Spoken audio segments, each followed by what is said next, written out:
आपने चांडिल डैम विस्थापन की पीड़ा।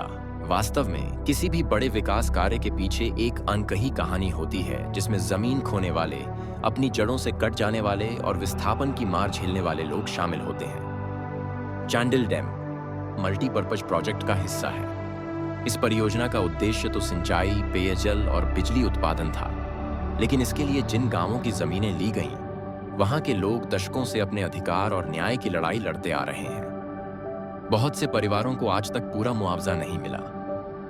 कई गांवों की पहचान, देवस्थल, सड़कें और रिश्तों की जड़ें पानी के नीचे समा गईं। विस्थापित लोग समय समय पर आंदोलन करते हैं ताकि उन्हें उनका हक मिल सके।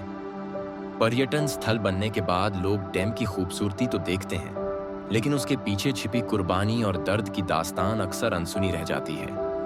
कितने गांव विस्थापित हुए, यह जानने के लिए हमें आधिकारिक तथ्यों एवं विश्वसनीय समाचार स्रोतों पर निर्भर रहना होगा।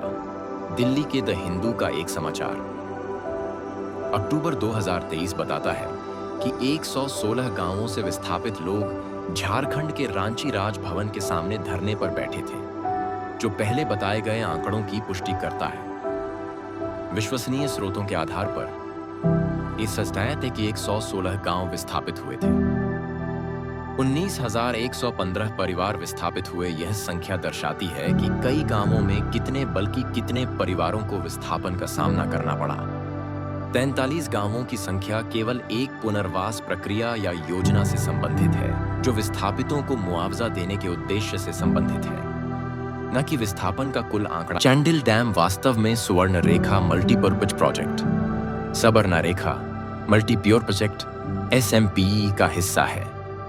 यह परियोजना झारखंड, पश्चिम बंगाल और ओडिशा तीनों राज्यों के साझा हित में बनाई गई थी। इसका मुख्य उद्देश्य था सिंचाई, पेयजल आपूर्ति और बिजली उत्पादन है। सुवर्ण रेखा मल्टीपर्पज प्रोजेक्ट में क्या क्या बनाना था? सरायकेला खरसावान जिला, झारखंड। नदी सुवर्ण रेखा नदी। ऊंचाई लगभग 220 मीटर।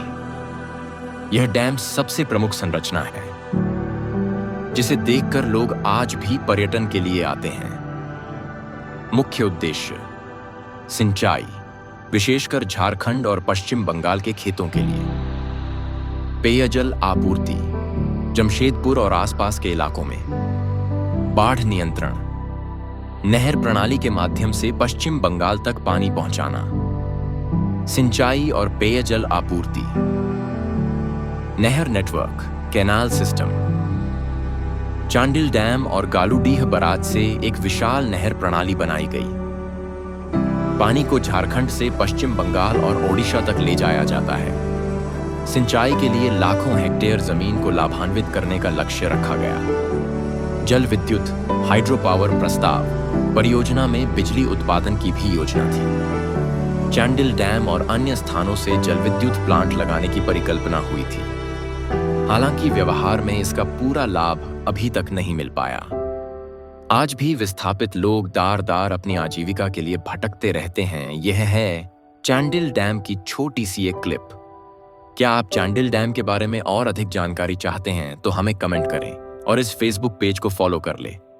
हम आपके लिए और भी चांडिल डैम से जुड़ी जितने भी रोचक तथ्य हैं वह सामने लाएंगे।